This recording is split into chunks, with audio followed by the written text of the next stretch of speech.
बिस्मिल्लाहिर्रहमानिर्रहीम। अस्सलाम वालेकुम। प्रोग्राम मुकाबले के साथ इस्लामाबाद स्टूडियो से मैं हूं सरवत वलीम। रऊफ क्लास्टा, आमिर मतीन स्टूडियोज में हमारे साथी मौजूद हैं। आज के प्रोग्राम के आगाज पर आपको बताएंगे कि मरियम नवाज के समधी चौधरी मुनीर के खिलाफ अरबों रुपए के ऑडिट पैरास को सेटल करने और कानूनी कार्रवाई से बचाने के लिए पब्लिक अकाउंट्स कमेटी में शहबाज शरीफ की सरबराही में नून लीग, पीपल्स पार्टी, हत्ता के तहरीक इंसाफ इकट्ठी हो गई। चौधरी मुनीर ने इस्लामाबाद एयरपोर्ट का कॉन्ट्रैक्ट गैर कानूनी और गलत तरीके से किस तरह से हासिल किया और आज उन्हें किस तरह से क्लीन चिट दे दी गई।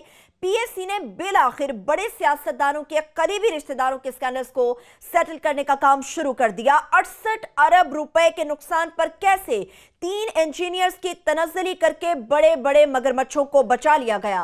न्यू इस्लामाबाद एयरपोर्ट के हवाले से एफआईए इंक्वायरी को साबिक वज़ीर आज़म नवाज शरीफ ने किस तरह से दबाए रखा, पूरी कहानी और पीटीआई की नाअहली की दास्तान मुकम्मल आपके साथ आज हम शेयर करेंगे। इसके साथ साथ काबीना इजलास से मुताल्लिक में बात करेंगे कि काबीना के इजलास में क्या होता रहा, इसकी अंदरूनी कहानी आमिर मतीन साहब की जुबानी जानेंगे। प्रोग्राम के जब दूसरे से की जानी बढ़ेंगे तो आपको बताएंगे कि हुकूमत ने बिजली के लाइन लॉसेस को रोकने के लिए भारतीय रियासतों को एक रोल मॉडल के तौर पर बनाने का फैसला कर लिया। आईपीपी, पीएसओ, सुई नॉर्दर्न, सुई सदर्न, पीपीएल और माड़ी गैस को 1000 अरब रुपए का जुर्माना अदा किए जाने का भी इंकिशाफ। भारतीय रियासतों दिल्ली, आंध्र प्रदेश और महाराष्ट्र ने बिजली के लाइन लॉसेस पर किस तरह से काबू पाया। ईसीसी के इजलास में वजारत तवानाई ने लाइन लॉसेस पर काबू पाने के लिए क्या इकदाम तजवीज किए हैं, यह भी आपके साथ शेयर करेंगे। प्रोग्राम के जब तीसरे हिस्से की जानी बढ़ेंगे तो आपको बताएंगे कि दुनिया में खूबसूरत इमारतों की तामीर जारी, जबकि इस्लामाबाद में बेहंगम इमारतों के ढांचे खड़े होने लगे। इस्लामाबाद के तिजारती मराकज में बेहंगम इमारतों ने शहर का हुलिया ही बिगाड़ दिया। सीडीए के मास्टर प्लानर्स दारुल हुकूमत के लिए बेहतरीन मनसूबाबंदी करने में नाकाम क्यों है, इसकी वजह जानने की कोशिश करेंगे। और प्रोग्राम के आखिरी हिस्से में आपको बताएंगे कि वज़ीर इत्तलात फवाद चौधरी पीटीवी की खराब कारकर्दगी पर बरहम हो गए, बंद करने की धमकी दे दी। पीटीवी के खराब हालात का जिम्मेदार अरशद खान और सीनियर इंतजामिया को करार दे दिया। फवाद चौधरी साहब ने एमडी पीटीवी को क्या खत लिखा है, उसका मतन मुकम्मल आपके साथ शेयर करेंगे। और इसके साथ साथ ये भी आपको बताएंगे कि पाकिस्तानी जहाज जिसे 3 दिन पहले कोपेनहेगन पहुंचना था, ओस्लो पहुंचा और खराब हो गया। पुर्जा पाकिस्तान से पहुंचेगा, उसके बाद ही जहाज अपनी मंजिल की जानिब रवाना हो सकेगा। हुक्काम ने सैकड़ों पाकिस्तान के मुसाफिरों को ख्वार करके रख दिया, इसकी तफसील भी आपके साथ शेयर करेंगे। मगर क्लास साहब, सबसे पहले पीएससी से मुतालिक बात करेंगे।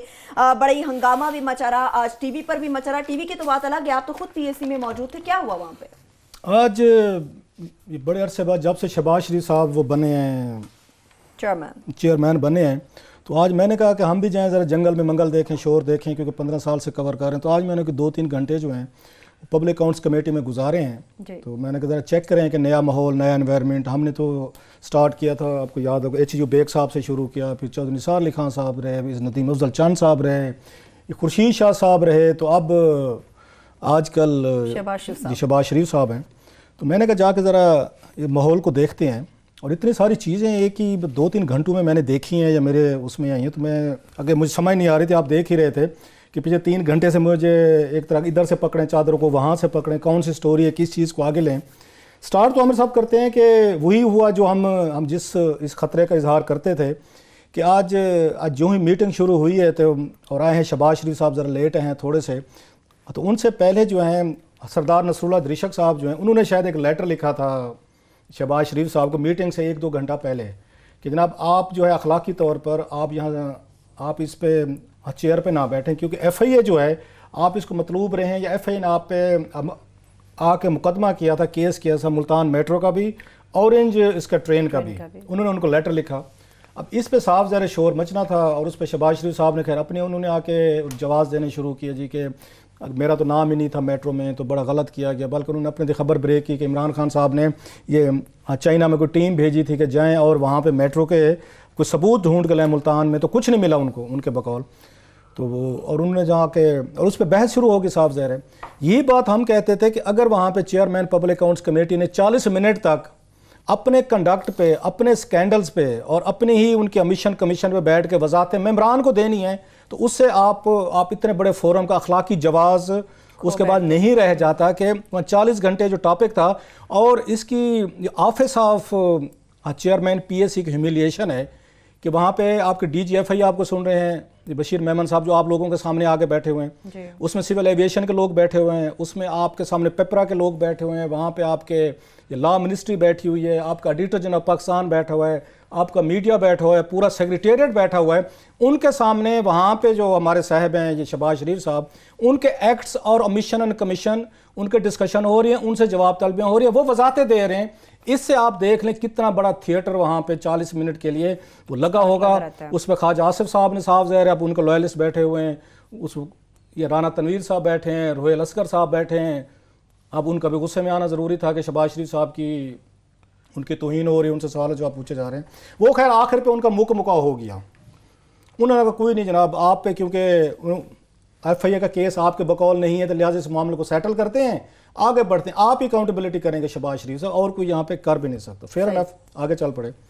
अब आमिर साहब मैं इसको जल्दी से मैं इसलिए निपटा रहा हूँ क्योंकि जो अगले स्कैंडल की तरफ मैं जा रहा हूँ वो उसकी नवीयत बहुत बड़ी। अब आपको समझ आ जाएगी कि जो रोना हम रोते थे कि इमरान खान साहब जो हैं बहुत गलत रिवायत कायम करके जा रहे हैं, उन्होंने शहबाज शरीफ साहब को जिस तरह का पब्लिक अकाउंट्स कमेटी का चेयरमैन लगाया है, इसकी जिम्मेदारी उन्हें लेनी पड़ेगी कि बड़े बड़े मेगा बिग स्कैंडल जो हैं ये PSC बैठ के इसको सेटल करेगा। PSC की कंपोजिशन देखें जरा, जो मैंने आज देखी, वैसे पढ़ी तो सी लेकिन आज मैंने देखी वहां पे। अब टोटल इसमें ये जहन में रखें 16 के करीब जो हैं यहाँ तहरीक इंसाफ या उनके अलाइज के इसके मेंबर हैं। सही, PSC के अंदर ह्यूज नंबर आते वहां पे। सिर्फ मैंने तो आज 3 देखे हैं मेरा ख्याल है, बाकी आए ही नहीं है। वो क्योंकि नहीं आते लिहाजा PML नवाज और पीपल्स पार्टी वाले हाईजैक कर लेते ऊंचा बोल के। उनकी इंग्लिश 2-4 की अगेन उनकी अच्छी, हम देहाती लोगों का ये भी बड़ा मसला है कि आपके सामने अगर हिना रब्बानी साहब अंग्रेजी अच्छी बोलेंगी तो आप थोड़े से दब जाएंगे, या आप कोई नवीद कमर साहब थोड़ी सी बोल लेंगे तो भी थोड़े से आप उस पर दबने की कोशिश करें। उसका वो फ़ायदा उठाया आज उसने हिना रब्बानी खान साहब ने भी उठाया है, बाकी ने भी उठाया है। और PTI वाले बिल्कुल आपको लगता है डरे हुए, सहमे हुए और इस तरह के बैठे हुए थे।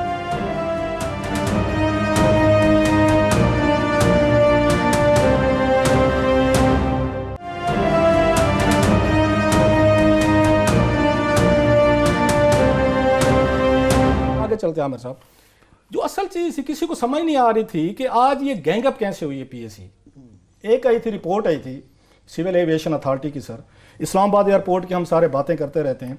इसकी कास्ट जो थी वो 37 बिलियन से 105 बिलियन तक ये गई है, और अभी क्लोज नहीं हुआ, 98% काम हुआ, 2% रहता है, बढ़ भी सकती है।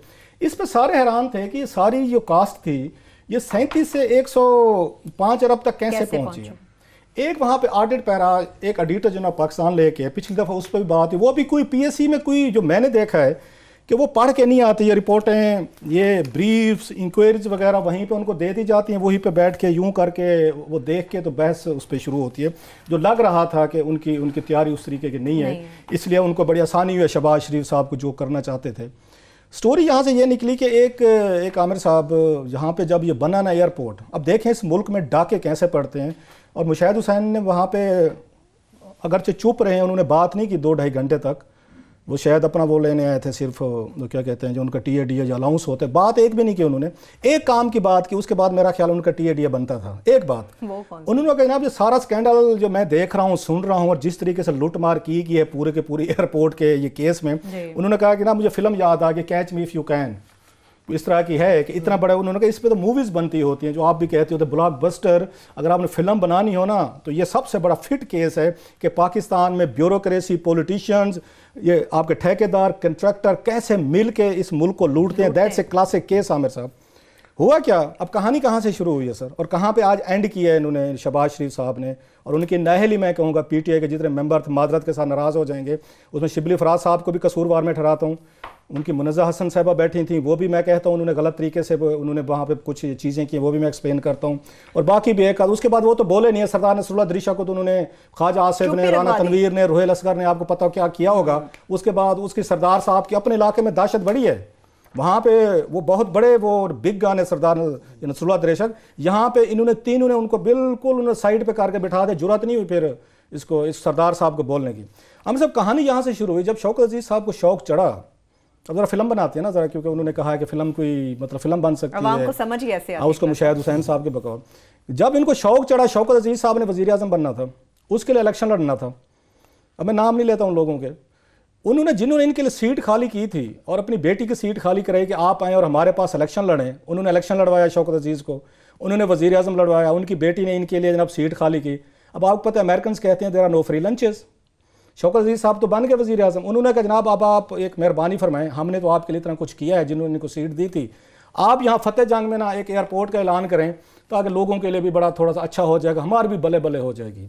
अंदर के ज़राए ये बता दें जिन्होंने सीट खाली करके दी थी और शौकत अजीज़ को जितवाया, तो उन्होंने अपने इलाकों में वहाँ पे ज़मीनें खरीद रखी थी, अपने ही इलाके में उन्होंने वहीं पे एयरपोर्ट अनाउंस करवाया जहाँ पे ना पानी के मसाइल थे, पानी नहीं था अंडरग्राउंड, ये उनको बताया गया, इलाके का कोई उसकी एक्सेस कोई नहीं थी, वो कुछ भी नहीं था। सो शौकत अजीज़ साहब ने उनको अब्लाइज करने के लिए जिन्होंने इनको MNA बनवाया था, उन्होंने वहीं पर अनाउंस किया जहाँ पर उन्होंने पहले ज़मीनें बेची, ज़मीनें खरीद के रखी हुई थी, वो ज़मीनें अब उन्होंने बिलियंस ऑफ रुपीज़ की उन्होंने बेची सर, क्योंकि एयरपोर्ट अथॉरिटी आपकी एयरपोर्ट बनी, ये वहाँ से शुरू हो रहा है काम। सो उन्होंने बना लिया। आज उसके बारे में बताया गया है कि ये जो PC1 बना था हैज़ार्ड में बना था, शौकत अजीज़ और उनके जो हवारी उस वक्त इकट्ठे थे, जो उनके इर्द गिर्द चला रहे थे सियासी गॉडफादर जो पाकिस्तान के, उन्होंने कहा कुछ भी हो जाए इसका PC1 तैयार नहीं है, इसकी टेक्निकल चीज़ें तैयार हैं नहीं हैं, सारे काम छोड़ें, फौरी तौर पर इसको लॉन्च करें, अभी मेरे होते हुए वज़ीर आज़म होते हुए करें।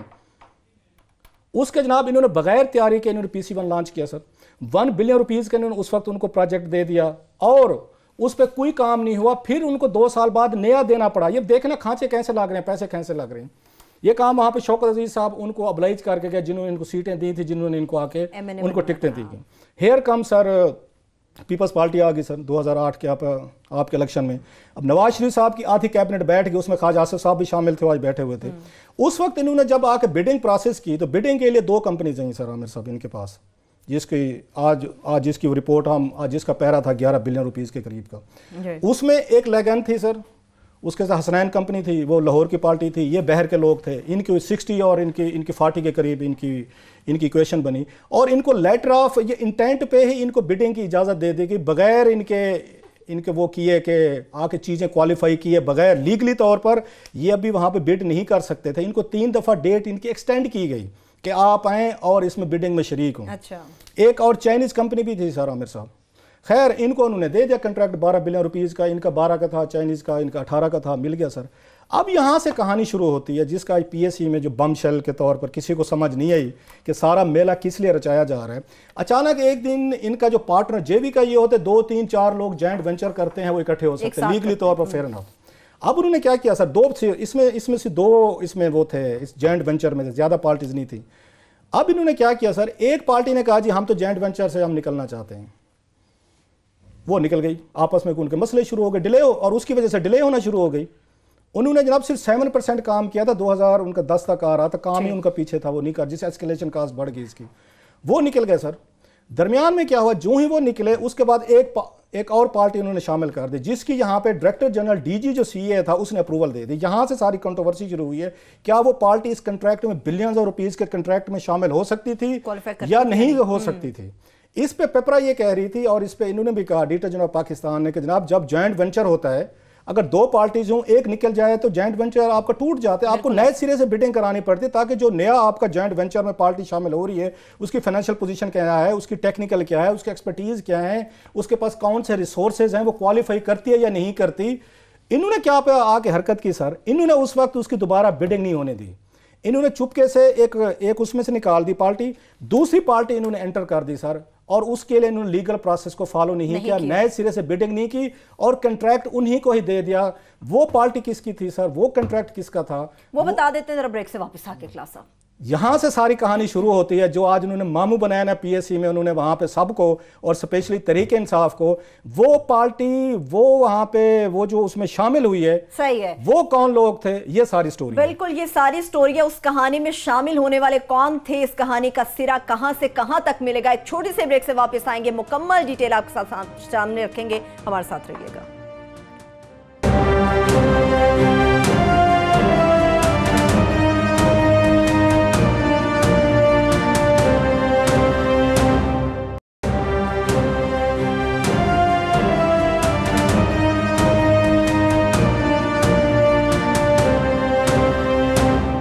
के बाद एक बार फिर से प्रोग्राम में हम आपको खुशामदीद कहेंगे। क्लास साहब, वो नई पार्टी थी किसकी, कौन सी थी जहां से असल कहानी शुरू हुई है?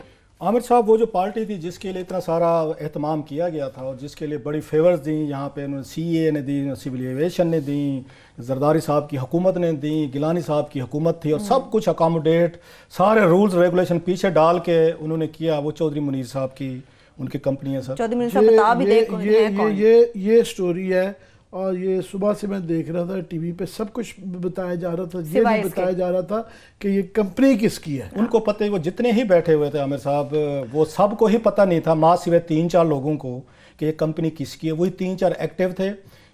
PSC वालों को तो इनमें PTI की इतनी नलायकी है, मैं उसमें भी आता हूँ और मुझे बड़ी एक कैसे शदीद किस्म की मायूसी हुई है उनका कंडक्ट देख के, उनकी तैयारी देख के, कि इतना बड़ा स्कैंडल आपके सामने लाया जा रहा है, आपकी आंखों में धूल झोंका जा रहा है, आपको ये पता भी नहीं है कि इस पे शहबाज शरीफ साहब इतने जीरो टॉलरेंस रख के बैठे हुए, इस पर ख्वाजा आसिफ साहब नहीं बोलने दे रहे पेपरा को, इस पे चौधरी मुनी ये सारी, उसमें राना तनवीर साहब बड़े एक्टिव हो गए, इस पर राजा परवेज अशरफ साहब बैठे, कौन कौन है जरा अंदाजा करें। राजा परवेज अशरफ साहब को बड़ी उसमें तकलीफ हो रही है पेपरा रूल्स पे। ख्वाजा आसिफ साहब ने यहाँ तक कह दिया है कि पेपरा रूल बंद होने चाहिए, फ्रॉड बंद करें। ये ख्वाजा आसिफ वो हैं जो उनको, आपको याद होगा, राजा परवेज अशरफ को सुप्रीम कोर्ट ऑफ पाकिस्तान लेके गए थे उस पे रेंटल स्कैंडल पे कि पेपरा रूल्स फॉलो नहीं किए गए। आज फरमाते हैं ये सफेद हाथी है, इसको बंद कर दें, क्योंकि नाम इसमें चौधरी मुनीर साहब का आ रहा है। चौधरी मुनीर साहब कौन है?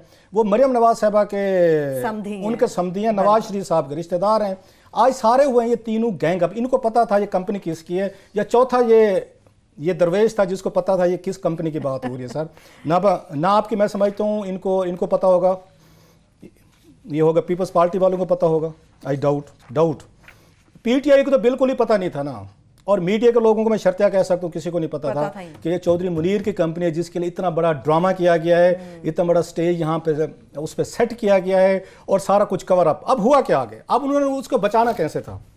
उसमें हिना रब्बानी साहिबा जो है वो आग संभाली जा रही थी, उस पर कोशिश की है इन्होंने कहा जनाब ये बताएं इसमें गलत क्या हुआ है। अगर ये कंपनी, अब नाम नहीं ले रहे, चौधरी मुनीर का किसी ने नाम नहीं लिया, इवन शिबली फराज साहब जो हैं वहाँ मुनीज़ा हसन साहिबा नहीं संभाली जा रही थी, वहाँ पे नसरुल्लाह दरीश। आप पूछें तो सही यार, ये कंपनी को इतने तरीके से बाहर से लाया गया है, तमाम प्रोसेस से आउट करके, ना इनको क्वालिफिकेशन के लिए आए हैं, ना ये बिडिंग में थे। अगर इतने कॉम्पिटेंट थे तो पहले बिड कर लेते, उसमें बिडिंग के लिए आए नहीं है, वाया भटिंडा एंटर दाखिल हो गए इस्लामाबाद इसके एयरपोर्ट। बंदा कौन है ये? आम कंपनी को तो नेड़े नहीं आने देता।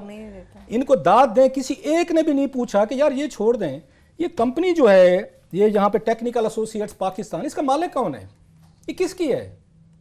ये इनकी, मैं आपको इनकम्पिटेंसी कहें, इनकी कंप्लेंसी कहें, जो कुछ भी कहें, ये किसी ने नहीं पूछा। और ये ना पूछा जाना भी मैं समझता हूँ कवर अप था। अगर ये पूछते, अच्छा ऑडिट से पूछ लें, आप ऑडिटर जनरल पाकिस्तान ये बताएं ये किसकी कंपनी, उनको तो पता है। आप FIA से पूछ लें जो ये इतनी बड़ी रिपोर्ट लेके आए थे, ये वाली रिपोर्ट, कि किसकी कंपनी है, उनसे पूछ लें। आप पेपरा से पूछ लें जिनको बुलाया हुआ है किसकी कंपनी है, कोई नहीं पूछा। साहब ने मिल के इन्होंने पेपरा को बुलाया हुआ था कि हमें बताएं कि इसमें गलत क्या हुआ है। ये 12 रुपए का ये प्रोजेक्ट था जो उनको दिया गया था। उन्होंने कहा जनाब कि हमारे ख्याल में जब यहाँ पे जॉइंट वेंचर होता है, ये जब टूट जाए, ठीक है, कोई तो इसको एक कंपनी ये निकल जाए तो फिर इसके बाद आपको दोबारा बिडिंग करानी चाहिए, ताकि हमें तो नहीं पता कि नया बंदा कौन है, वो रऊफ आमिर कोई भी हो सकता है, एक एयरपोर्ट बना रहे हैं, बिलियंस ऑफ रुपीज स्टेट दे रही है, हमें पता होना चाहिए कौन लोग हैं। तो उन्होंने जनाब इसमें अगर उन्होंने एक और क्लास का हवाला दिया जिसके तहत अगर कंपोजिशन बदल जाए तो एम्प्लॉयर को ये राइट मिलता है कि वो उसको आके उनको इजाजत दे सकता है कि जॉइंट वेंचर अब दोबारा कर लें। ठीक है। इस पे इनका टेक्निकल पॉइंट ये था पेपरा का कि जनाब वो कंपोजिशन में अगर चेंज करनी होती है तो वो हम उसकी, आप कह सकते हैं शेयर होल्डिंग पे हो सकती है कि 2 हैं, 3 हैं, 4 हैं, कि 60% किसका होगा, 40 कितना होगा, 30 कितना होगा। उसने कहा ये तो आप कंपोजिशन चेंज नहीं कर सकते कि हाँ इसमें 4 पार्टीज होती जॉइंट वेंचर में, ठीक है, एक निकल जाती, एक नई डालनी होती, हमें समझ में आती है, 2 निकल जाती, 3 बाकी थी। उसने कहा 2 का जॉइंट वेंचर था, एक निकल गई है, तो उसके बाद तो ये जॉइंट वेंचर टूट गया है, इसमें 3 लोग भी नहीं है, 4 भी नहीं है। इस पे किया चढ़ाई सर इन तमाम ने मिलकर। और मजाल है सर, मेरे साथ ये भी थे हमारे रिपोर्टर, बड़ा अच्छा रिपोर्टर इमरान मगराना बैठा था, सारा मीडिया देख रहा था। जैसे उस दिन असद उमर को वहाँ पे सहाफ़ियों ने बात नहीं करने दी थी, आमिर साहब यूर विटनेस टू इट, जब वो उन्होंने ब्रीफिंग के लिए बुलाया था। आज ऐसे सर यहाँ पे नवीद कमर, यहाँ शिबली फराज साहब, इसके बाद आपके मुनीज़ा हसन साहब हो गए, हिना रब्बानी खार साहबा हो गए, इसके बाद ख्वाजा आसिफ हो गए, इस पर रोहेल असगर हो गए, इसमें राजा परवेज अशरफ हो गए। इन शहर के बच्चों ने मिल के पेपरा का उनका एमडी और उनका डीजी उनका जुबैर साहब मिन्नतें करते रहे कि सर हमें थोड़ी सी 5 मिनट नहीं 2 मिनट हमें सुन लें, हमारा पॉइंट ऑफ व्यू सुन लें, आपको सारी समझ आ जाएगी कि इसमें फ्रॉड क्या हुआ है। सही। सारी इन्होंने नहीं बोलने दिया उनको, ये सारा फ्रॉड है। आपने अगर पेपरा को बुलाया है, इन्होंने कहा जनाब आपकी वेबसाइट पे ये चीज़ लिखी हुई है, वो तो उसके मुताबिक तो ठीक उन्होंने जॉइंट वेंचर बनाया। उनका सर हमें एक्सप्लेन तो करने देना कि इन्होंने कहाँ गलती की, हमारी वेबसाइट है हम आपको समझाते हैं। सर वहाँ पे 10 मिनट क्या पूरे 40 मिनट तक इनको पेपरा का डीजी एमडी मिन्नतें करते रहे, शहबाज शरीफ को, ख्वाजा आसिफ को, राजा परवेज अशरफ को, ये शिबली फराज को, रोहेल असगर को, ये मुशैद हुसैन को। कहा सर हमारी बात सुन लें 2 मिनट। सर इन्होंने नहीं सुनने दिया कि नहीं आप झूठे साबित हो गए, आप झूठे साबित हो गए। ये कॉन्ट्रैक्ट जो दिया गया था कहीं से ये नहीं पता चलता कि इस कंपनी को गलत दिया गया था। उन्होंने कहने की कोशिश की कि सर ये कंपनी एंटर नहीं हो सकती थी वाया भटिंडा, हमें चेक करनी थी इसकी क्वालिफिकेशन, इसके स्टैंडर्ड चेक करने थे, इसको चीज़ें चेक करनी थी। सब ने बिठा के दबा के इसको किया सर वहाँ पे ख़त्म, नहीं बोलने दिया उन्होंने। लास्टली उन्होंने ये कहा कि जनाब अच्छा ये ऑडिट पैरा तो लाए थे आपके ऑडिटर जनरल पाकिस्तान, पेपरा तो नहीं लाया था। जी बिल्कुल ऐसा ही। अच्छा लॉ सेक्रेटरी को बुलाया हुआ था ना, लॉ सेक्रेटरी से इन्होंने पूछा कि लीगल पोजीशन बताएं, तो फिर किस लिए बुलाया हुआ था, क्योंकि कवर अप करना था ना इन्होंने ऑडिटर जनरल पाकिस्तान को कहा कि ऑडिट पैरा तो आपने बनाया है ना, आप डिफेंड करें, पेपरा ने तो डिफेंड नहीं करना था। उन्होंने तो एक इरेगुलरिटी उन्होंने से जब आपने पूछा, बल्कि आपने अप्लाई किया, ऑडिटर जनरल ने अप्लाई किया कि पेपरा रूल्स को खिलाफ वर्जी की गई है और एक पार्टी को दरमियान में इन्होंने घुसेड़ दिया, बिलियंस ऑफ रुपीस का प्रोजेक्ट दे दिए। ना ख्वाजा आसिफ ने, ना वहाँ पे पीपल्स पार्टी ने, ना दीगर ने। मैं हिना रब्बानी खान साहबा से पूछना चाहता हूँ, माशाल्लाह पढ़ी लिखी है, बड़ा उनका इमेज था मेरे जहन में, आपने क्यों नहीं बोलने दिया उनको पता क्या कहते, यस नो में जवाब दूंगा कि सर हम अदालत में तो नहीं खड़े हुए ना कि यहाँ पे कि यस नो में हूँ, हम आपको समझाएंगे पेपरा रूल्स हैं कैसे होते हैं। अगर पेपरा रूल्स में कोई मसला है तो आप लोगों ने रिवाइज करने थे, पार्लियामेंट ने। हिना रब्बानी खान ने नहीं बोलने दिया। सर मैं फिर कह रहा हूँ बार बार, वो कहते ना फ्रॉड, इसको चीटिंग कहें, फ्रॉड कहें, फसाड कहें, उन्होंने बैठ के कवर अप किया साहब ने सर मिल के। आखिर पे क्या तय हुआ, फिर वहाँ डंडी मारी शहबाज शरीफ साहब ने। वो डंडी क्या थी, यहाँ फ़खर इमाम साहब ऑलरेडी इसकी सब कमेटी को हेड कर रहे हैं, तो किसने कहा जनाब सर ये काम करें, ये वाला जो इशू है ना कि इसको डिसाइड करने वाला ये फ़खर इमाम को भेज दें। वो पता क्या कहते हैं सेक्रेटरी को, शहबाज शरीफ कहते नहीं मैं तुम्हें बाद दसांगा, क्योंकि फ़खर इमाम का पता है कि फ़खर इमाम कंप्रोमाइज़ नहीं करेगा कभी भी नहीं। सो ये इस पे कमेटी वो बनाएंगे जो इसको बैठ के चौधरी मुनीर साहब और उनकी कंपनी को क्लियर करे। एक चीज़ सर लास्ट के हमारे साथ बात बड़ी हो गई और कई दफ़ा क्लियर हिंट भी ड्रॉप किया उन्होंने।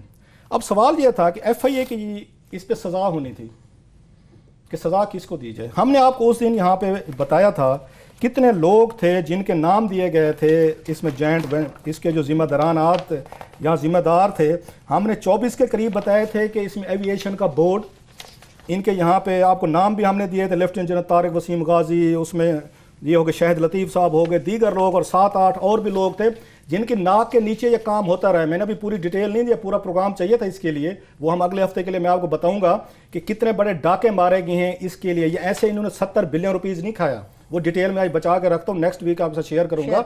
इतना बता दूं, अब नवाज शरीफ साहब कहाँ पे आए हैं सर, उन्होंने अपनी उनकी बेटी की उन्होंने समधी को बचाना था।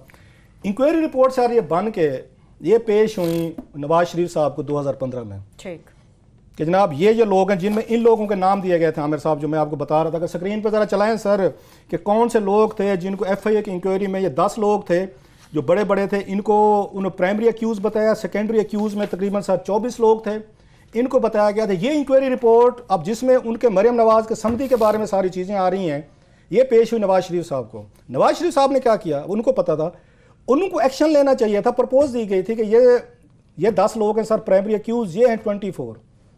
उन्होंने उनको बचाने के लिए उन्होंने एक नई इंक्वायरी कमेटी बनाई सर। उसका उन्होंने शमसुल मुल्क साहब को जो है ना, उनके 80 साल से ज़्यादा की उम्र होगी माशाल्लाह, बांग्लादेश कह रहा हूँ, जो अब उसका डैम एक्सपर्ट हैं, कालाबाग डैम एक्सपर्ट है, उनको कमेटी का सरबराह बना दिया कि आप इनको ना देखें और कोई रिकमेंडेशन दें। मतलब क्या था कि लोगों को बचाना था, इंक्वायरी को डंप करना था अपने उसके रिश्तेदार की इंक्वायरी को। उन्होंने क्या इनको आके सिफारिशात दी।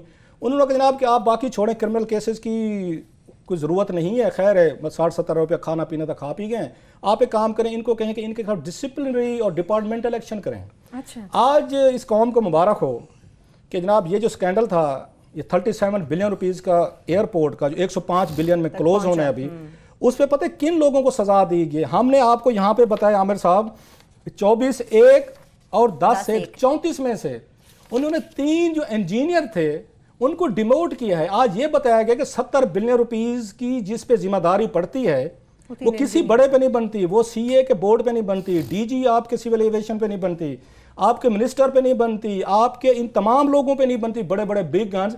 3 सिविल इंजीनियर्स को डिमोट करके उन्होंने कहा जी हमने डिपार्टमेंटल ये सजाएं दे के ख़त्म कर दिए, एक ग्रेड नीचे कर दिया है। 70 बिलियन रुपीज़ आज उन्होंने सेटल किया है एक तरह से सिर्फ 3 अफसरान को। अफसरान कौन थे? इंजीनियर थे कि इनका कसूर है कि इनके डिज़ाइन जो है ना वो फॉल्टी थे। बाकी इसमें आज क्या कुछ बताए, इतना कुछ वहाँ इन्फॉर्मेशन नहीं है, कुछ डॉक्यूमेंट्स हैं, कुछ स्टोरीज हैं, कुछ मैंने खुद निकलवाई हैं, वो आने वाले दिनों में शेयर करूँगा कि आपका दिल रोएगा कि इस मुल्क के साथ क्या डाके किए गए हैं, ये कैसे हम दुनिया भर में भीख मांग रहे हैं।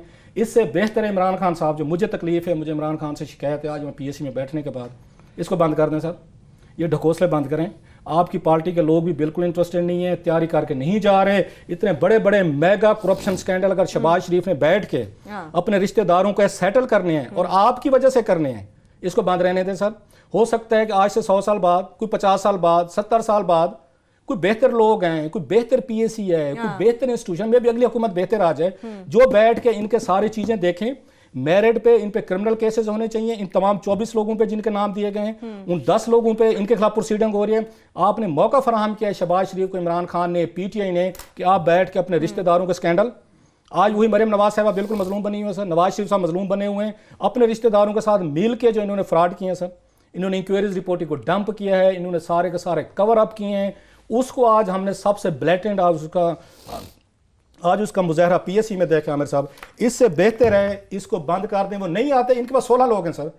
इमरान खान फखर इमाम को बनाए चेयरमैन, आज उनको नोटिफाई कर दें, अपने 16 मेंबरान को कर दें, 17-18 हैं और रुथलेस होने के फखर इमाम पे सबको एतमाद है कि किसी के उसमें नहीं आएंगे कि ये शहबाज शरीफ आते नहीं आता, ख्वाजा साहब नहीं आते, रोहेल असगर साहब नहीं आते, राना तनवीर नहीं आते, यहाँ पे आप नवीद कमर नहीं आता, राजा परवेज अशरफ नहीं आते, मुशाहिद हुसैन नहीं आते, कमेटी में सर मत हैं। 16 लोग काफ़ी हैं, अच्छे लोग डाल के फखर इमाम को चेयरमैन बना के आप नई PSC बना दें। शहबाज शरीफ साहब पार्लियामेंट नहीं आते ना आए, ये काम मत करें सर। ये आप उन्हीं को जरिए ये सारे स्कैंडल सेटल करवा रहे हैं, उन्हीं के रिश्तेदार, उन्हीं ने उनको दिया। इंक्वायरी रिपोर्ट आके नवाज शरीफ ने डंप कर दी और आज उनके छोटे भाई ने बैठ के ये मामला फारिग कर दिए और उनको पेपरा को सुनने को तैयार है। जिनको बुलाया ये पूरा ये मीडिया गवाह है, पूछे उनसे, 2 मिनट देने को तैयार नहीं थे सर। ये आमिर साहब आज मेरे का सारा दिन था, इसको कि मेरा दिन खराब हुआ है, दिल खराब हुआ है और फिर हम दिल जला के बैठे। PSC बंद क्या करनी है आमिर साहब? फवाद चौधरी साहब तो कह रहे हैं इखलाकी तौर पे मुस्ताफी हो जाए शहबाज शरीफ, वो तो ये बात कर रहे हैं। ये क्या जो अभी कर भी अगर लें, मुस्ताफी हो भी जाएं या इनको निकाल भी करें, उन्होंने जो करना था ना वो तो कर लिया। ये कॉन्फ्लिक्ट ऑफ इंटरेस्ट का इससे बड़ा केस नहीं हो सकता मेरा ख्याल है। पूरी नून लीग का ये वो केस था जिसके अंदर Nawaz Sharif family directly involve है। बाकी जो अगले 5 साल में बड़े केस आएंगे, ज़ाहिर है 5 साल का उन्होंने एहतसाब देना है, उनका हिसाब होना है, उसमें बड़े केसेस आएंगे। इसके अंदर डायरेक्टली इन्वॉल्वमेंट है कि मरियम बीबी के समधी हैं, डायरेक्ट रिश्तेदार इसके अंदर इन्वॉल्व थे। इससे बड़ा कॉन्फ्लिक्ट ऑफ इंटरेस्ट नहीं था हो सकता कि डायरेक्टली इसमें अगर कोई केस बनता था कि शहबाज शरीफ साहब ये वैसे ही, हम तो कह रहे थे कि नहीं बने जा सकते, मगर इसके अंदर तो डायरेक्टली रिश्तेदारी थी। अगर इसमें वो बाहर नहीं बैठते। और बाकी अंग्रेजी का एक मुहावरा होता है, वो कहते हैं एलिफेंट इन द रूम, कि एक कमरे के अंदर एक हाथी है, सारा कुछ नजर आ रहा है, वो हाथी किसी को नहीं नजर आ रहा। ये सारे एक कंपनी के पीछे। और ये आप सही कह रहे होंगे कि लोगों को किसी को पता नहीं था कहा साहब, पर कुछ लोगों को मैं मानता हूं, क्योंकि हम टीवी पे यहाँ पे कहते रहे, ये हमने 2-4 रोज पहले के जनाब ये प्रोग्राम है यहाँ जिक्र किया, कई दफ़ा जिक्र किया कि जनाब एयरपोर्ट के पीछे जो है ना चौधरी मुनीर साहब हैं, ये उनकी कंपनी है। सो काफ़ी लोगों को जिनको थोड़ा सा पता भी होगा ना वो चुप रहे हैं। मेरा ख्याल है, मुझे शक पड़ता है कि पीपल्स पार्टी के, क्योंकि ये शौकत अजीज के ज़माने से चलता आ रहा है, पीपल्स पार्टी के दौर में भी ये सिलसिला चलता रहा, वहाँ भी पार्टनर्स इन क्राइम हैं। वो कोई शहबाज शरीफ की मोहब्बत में नहीं कर रहे थे, वो भी अपने बड़े लोगों को बचाने के लिए इतनी जो तैयारी के साथ सारे आए हुए थे, इतनी प्रेजेंस थी। मेरा शक है कि शायद उनमें से भी कुछ लोग होंगे जो इन्वॉल्व होंगे या जो इन्वॉल्व थे उनको बचाना चाह रहे होंगे, वो भी बिल्कुल डायरेक्टली। अभी आज वो आप जो कह रही हैं कि उन्होंने प्रेस कॉन्फ्रेंस की है फवाद चौधरी साहब ने कि जनाब ये देखिए उनको अखलाकी तौर पे रिजाइन कर देना चाहिए, उसके बैकग्राउंड ये है कि आज कैबिनेट के अंदर इसके ऊपर कैबिनेट के अंदर ब्रेक से वापस आके बता देते। बिल्कुल, जरा काबीना इजलास की अंदरूनी कहानी क्या है आमिर साहब से एक छोटी सी ब्रेक से वापस आएंगे, इन्हीं से जानेंगे। मगर इसके साथ साथ इस्लामाबाद शहर की भी बात होगी जिसके तिजारती मराकज़ में बेहंगम इमारतों ने इस शहर का हुलिया किस तरह से बिगाड़ा, और वज़ीर इत्तलात फवाद चौधरी पीटीवी की खराब कारदगी पर बरहम है। उन्होंने एमडी पीटीवी को खत क्या लिखा उसका मतन भी आपके साथ शेयर करेंगे, हमारे साथ रहिए।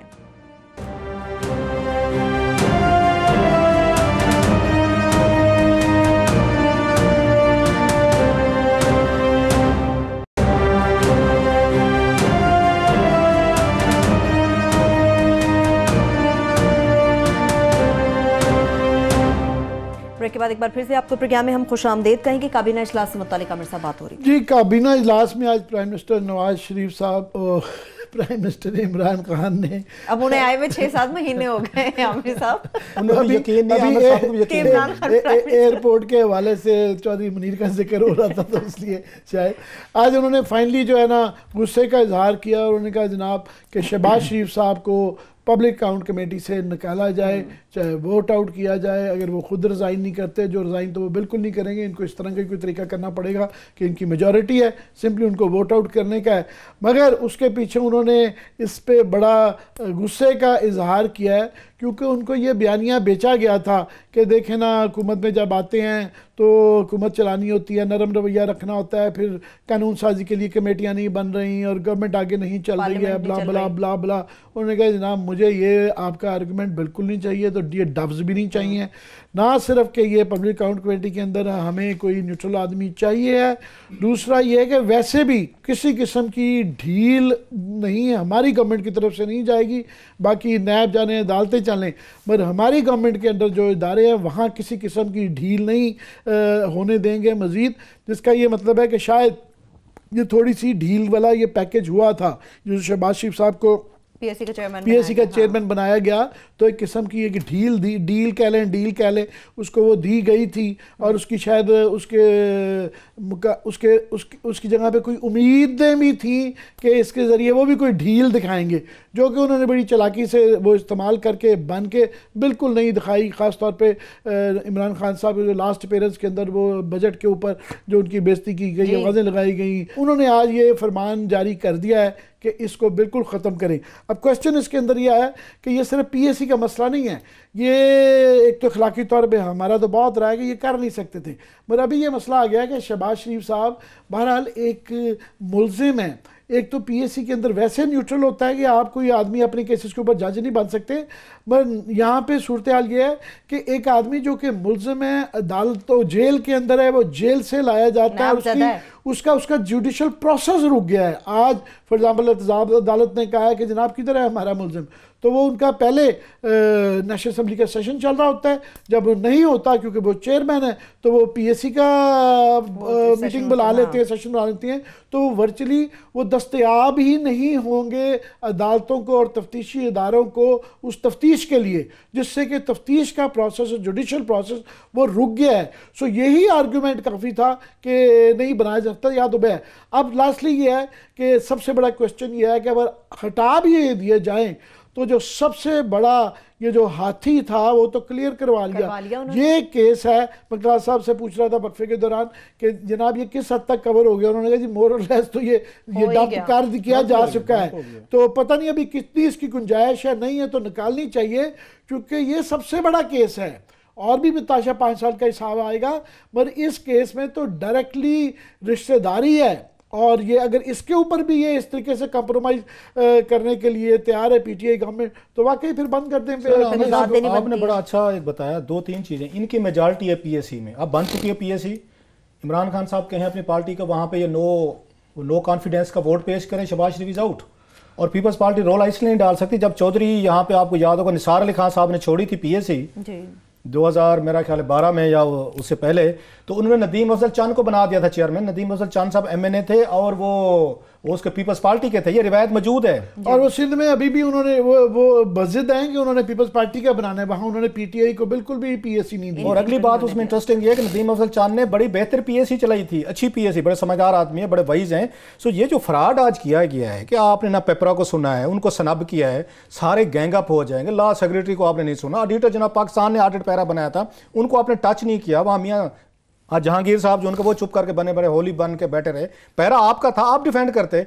अब ये क्या कर रहे हैं मैनेज कि आप इनकरेज करें कि उनको पीटीआई वाले उनको छोड़ दें, पीपल्स पार्टी, और वो तो मिले हुए हैं दोनों, राजा प्रदर्शन साहब भी नैब के पास हैं, नवीद कमर साहब नैब के पास रहे, ख्वाजा आसिफ साहब भी आपको ज़्यादा इनिशियली वो गिरफ्तार रहे थे, ये तो सारे नैब के मुलजमान हैं या एफआईए के मुलजमान रहे हैं, उनको तो सूट ही नहीं करता पेपर वगैरह। आज उसने कह दिया ख्वाजा आसिफ ने कि पेपर बंद करें। जो सुप्रीम कोर्ट ने रोजाना वहां पे एक एप्लीकेशन यहाँ पे अपनी उसमें बगल में दबा के ख्वाजा आसिफ से ये पहुंचे होते थे, आज कहते हैं पेपर रूल्स बेकार है। 480 अरब रुपए की जो ख्वाजा आसिफ की जेर निगरानी दिए गए थे आईपीपी को, उसकी तफ्तीश के अंदर भी वहां भी पेपरा के रूल्स की वायलेशन है। और दूसरा ये नहीं आना चाहते ना, आप ये बाकायदा चल सकते हैं, आपकी हर जगह मेजॉरिटी है, आप अपनी कमेटीज बना दी हैं, ये निकलना चाहते हैं यहाँ से पीपल्स पार्टी वाले, नवाज लीग, इनको निकलने दें, आपका लॉ प्रोसेस भी नहीं रुकेगा, आपकी कमेटीज भी चलती रहेंगी, बल्कि आपके एमएनएज आपकी हुकूमत को बेहतर अकाउंटेबल करेंगे। और इतने बड़े जनरस नहीं है, ये तो यहाँ जेली हाजिरियां लगाते हैं सारे के सारे एमएनएज 5,000 के लिए, हर मीटिंग का इनको अच्छा खासा तगड़ा किस्म का अलाउंस मिलता है। ये कब तक मीटिंग से आके उससे अलहदा रहेंगे?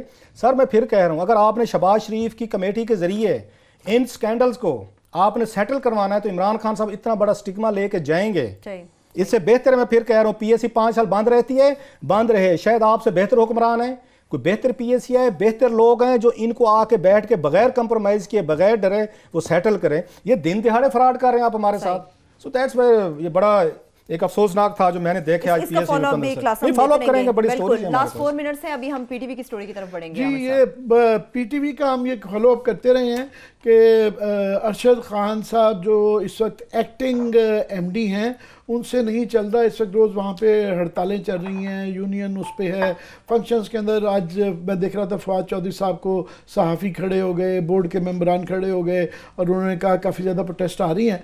तो उनको ये एक लेटर है जो कि फवाद चौधरी साहब ने लिखा है बनाम अरशद खान साहब को, जिसके अंदर हालात स्टेट ऑफ अफेयर्स बताई गई है।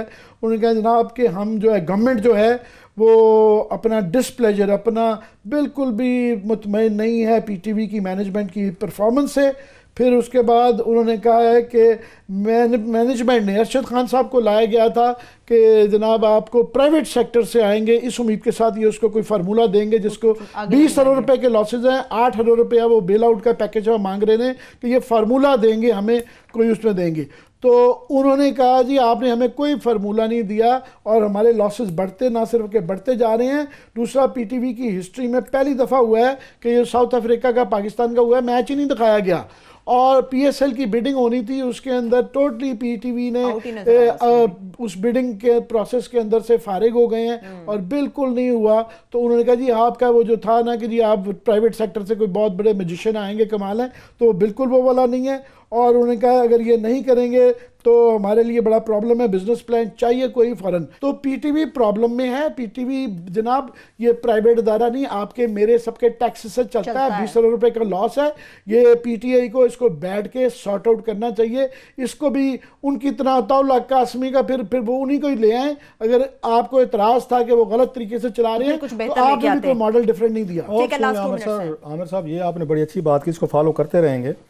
अब एक और देख लें कैसे इदारे हमारे तबाह कर दिए गए हैं। यहाँ पीएए का एक फ़्लाइट चली है सर, इसका नंबर जो PK751, इसने कोपेनहेगन जाना था, वहाँ जाना कोपेनहेगन जाना था, ओस्लो जाके वो ख़राब हो गई फ़्लाइट सर। अब वो 3-4 दिन से पाकिस्तानी मुसाफिर जो हैं, जो पाकिस्तान की मोहब्बत में पीएए के टिकटें लेके यूरोप से आते हैं कि चलो हमारी हो, वो कई दिनों से ओस्लो के एयरपोर्ट पर पड़े हुए हैं सर।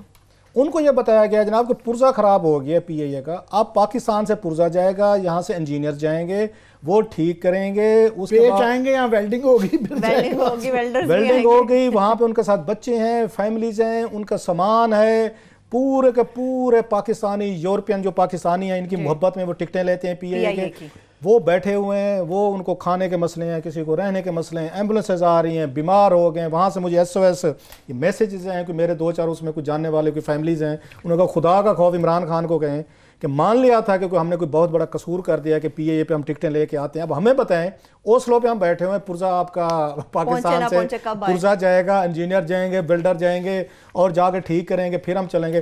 कोई इदारा में से पीपल्स पार्टी और नवाज लीग को दाद दें, 10 साल इनकी हुकूमत रही है सर। इमरान की तो चलो हम करते रहते हैं 6 महीने, 10 सालों बाद ये कोई इदारा इस काबिल छोड़ के गए हैं, कोई ईंट उठाएं तो इनको दाद दे। नवाज शरीफ साहब को जिनका दुख कौम को खाया जा रहा है, भी है ना, ओवरसीज से कह रहे हैं कि आके पैसे डालें ओवरसीज बेचारों का थोड़ा सा ख्याल भी कर लें ताकि वो यहाँ पे डॉलर लेके पैसे देने के लिए आए थे। वो ओस्लो एयरपोर्ट पे बैठे हुए, कोई उनका सिविल एविएशन को भी ख्याल नहीं है, ना उनका PIA को पता है यहाँ पुरजा जाएगा। तो वो थोड़ा सा इंतजार करें, हफ्ता लगे 2 हफ्ता लगे, वो एयरपोर्ट पे पड़े। बस मोहब्बत है PIA की जो अब वो ख्वार हो रहे हैं। छोटी सी इसके साथ ही प्रोग्राम भी अपने इख्ताम को पहुंच रहा है। अपना बहुत सा ख्याल रखिए, खुदा हाफिज़।